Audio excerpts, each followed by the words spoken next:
देख सकते हैं कि किस तरीके से ये जो 3 पॉइंट्स थे, हमने तमाम एक्सरे रिपोर्ट आप तक पहुंचाई। लेकिन अब बात सीधे तौर पर हम यहाँ करेंगे रोबोट की सुसाइड मिस्ट्री की। जी हाँ, आप देख सकते हैं ये 3 सवाल हैं, क्योंकि ये खबर आपके लिए है और चौंकाने वाली है। पहला सवाल, रोबोट ने क्यों लगाई दूसरी मंजिल से छलांग?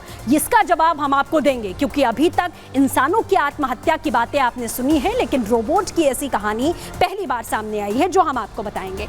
मरने से पहले रोबोट तनाव में आखिर क्यों था? लोगों का तनाव आपने देखा होगा, सुना होगा, समझा होगा, लेकिन रोबोट तनाव में हो सकते हैं, ये पहली बार आप सुन रहे हैं। तीसरा सवाल, आपके लिए ये खबर परेशान करने वाली है, और क्यों परेशान करने वाली है ये भी हम आपको यहाँ सीधे तौर पर बताएंगे कि आखिरकार क्या एक रोबोट काम के बोझ से परेशान हो सकता है और परेशान होकर वो सुसाइड कर सकता है, ये हम आपको बताएंगे सीधे तौर पर। और अगर आप वर्किंग हैं तो ये खबर आपके लिए है, क्योंकि आपके लिए सुनना समझना बहुत ज़रूरी है।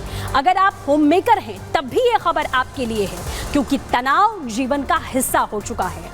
अपने टीवी रिमोट को आप साइड में रख दीजिए, क्योंकि ये खबर आपको कोई नहीं बताएगा, कोई नहीं दिखाएगा। जो रिपोर्ट, एक्सरे रिपोर्ट हमने आपके लिए तैयार की है, इस खबर को सुनना आपके लिए बेहद ज़रूरी है, क्योंकि ये खबर आपकी सेहत से जुड़ी हुई है। इसीलिए सब काम छोड़कर आप रिपब्लिक भारत की ये रिपोर्ट देखिए और समझने की कोशिश करिए।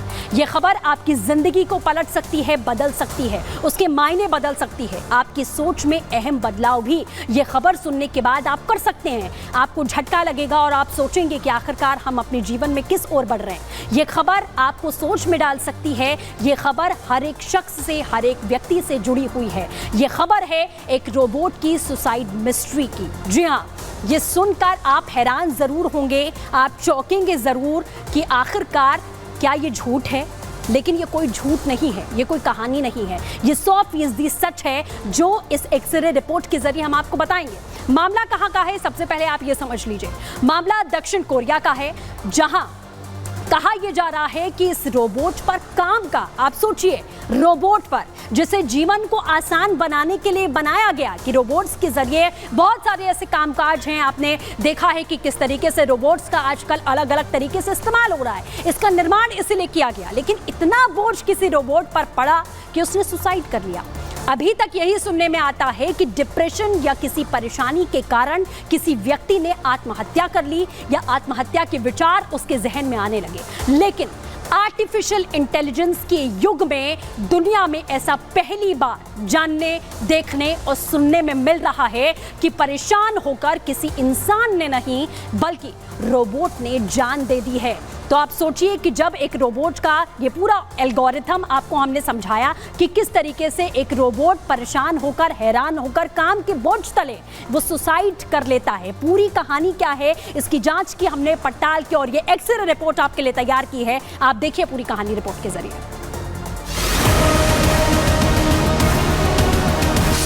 आजकल की भागती दौड़ती जिंदगी में लोगों के ऊपर बहुत काम रहता है। सुबह अलार्म बजने के बाद इंसान की दिनचर्या ऐसी शुरू होती है कि उसे अपनी सेहत का थोड़ा भी ध्यान नहीं रहता।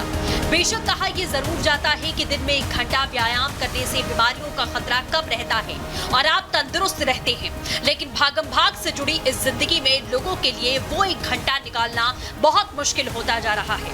आंख खुलने के साथ ही काम शुरू हो जाते हैं और फिर रात कब हो जाती है ये सिर्फ घड़ी की सुइयां बताती हैं।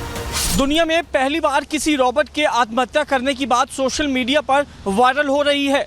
इस तरह की अनोखी बात आपने पहले नहीं सुनी होगी।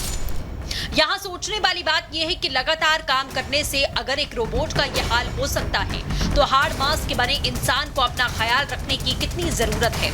ऐसा बिल्कुल नहीं है कि इंसान को काम से अपने पैर खींचने चाहिए, लेकिन अपनी सेहत को प्राथमिकता देना भी उतना ही जरूरी है। वो कहावत है ना, पहला सुख निरोगी काया, दूजा सुख घर में मोह माया। Bureau report, Republic Bharat. तो बेहद चौंकाने वाली खबर हमने आपको बताई, लेकिन अब इसी से जुड़े हुए 2 केसेस हम आपको बताते हैं। एक तरफ सबसे पहले 2 केस स्टडीज हमारे पास में हैं। उन केस स्टडीज के जरिए हम आपको समझाने की कोशिश करेंगे कि हुआ क्या था आखिरकार। रोबोट के पास में आपको बता दें, जो पहली केस स्टडी है उसके पास में अपनी आईडी थी, ये आप विस्तार से समझिए, और इमारत की सभी मंजिलों पर वो आता जाता भी था जिस इमारत पर वो था। काम के दौरान रोबोट अचानक से उसको चक्कर काटने के बाद सीधे तौर पर वो सीढ़ियों से उतरता है और किस तरीके से वो छलांग लगाता है वो हम आपको बता रहे हैं। इसी के बाद में रोबोट के पुर्जे इधर उधर पड़े हुए मिलते हैं। 7वीं मंजिल से उसने सुसाइड कर लिया। रोबोट ने पूरी तरीके से काम करना बंद कर दिया है। तो ये बताया जा रहा है कि ये प्रेशर की वजह से, काम के बोझ की वजह से हुआ। और अब अगर केस 2 की बात करें, यानी कि दूसरी केस स्टडी की बात करें, तो दक्षिण कोरिया के गुमी शहर का ये पूरा मामला है। मामला कहां से जुड़ा? बड़ी टेक्नोलॉजी कंपनी में ये रोबोट काम करता था। दफ्तर में 1 साल से रोबोट तैनात था और 1 साल से वो काम कर रहा था। आपको ये भी बता दें काम क्या करता था। दस्तावेजों की डिलीवरी करना उसका काम था। वैज्ञानिकों की एक बड़ी गलती से हादसा हुआ है जो अभी तक की डिटेल्स में सामने आया है।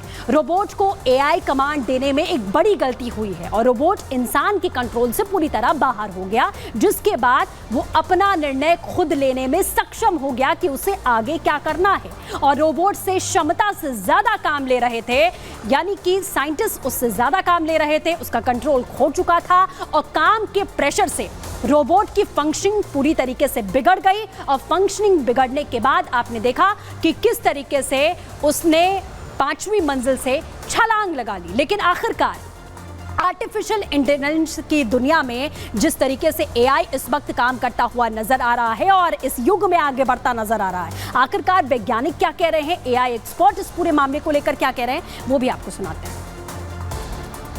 टेक्निकली रोबोट्स या कोई भी एआई सिस्टम्स में फीलिंग्स या इमोशंस नहीं होती है ह्यूमन बींग्स की तरह, क्योंकि हमारे में हार्मोन्स होते हैं।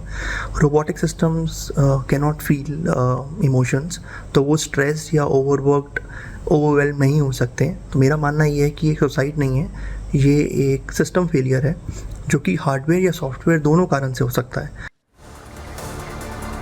चलिए, तो आपने सुना कि एआई एक्सपर्ट की ओर से क्या कुछ कहा गया, लेकिन अब आगे बढ़ेंगे। रोबोट की सुसाइड मिस्ट्री हमने पूरी तरीके से आपको बताई।